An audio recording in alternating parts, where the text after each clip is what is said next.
कोपरगाव तालुक्यातील महायुतीचे उमेदवार आशुतोष दादा काळे यांना लोहार समाजाच्या वतीने जाहीर पाठिंबा देण्यात आला।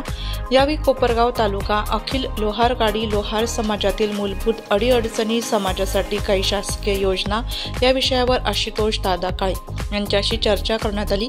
लोहार समाजासाठी कटिबद्ध असेल अशी ग्वाही आमदार आशुतोष दादा यांनी समाज बांधवांना दिली। लोहार समाजाची कार्यकारिणीची बैठक होऊन त्यात एकमुखाने समाजाच्या विकासासाठी कोपरगाव विधानसभा महासंघातील महायुतीचे उमेदवार आशुतोष दादा काळे यांना जाहीर पाठिंबा देण्यात आला।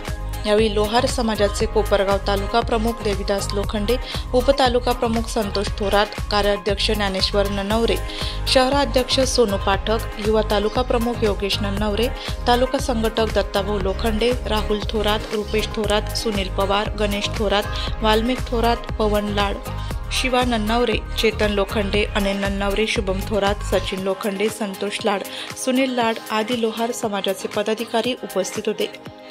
नाशिक लोकशाही न्यूजसाठी डॉक्टर तानाजी मामा लामखडे, अहिल्यानगर।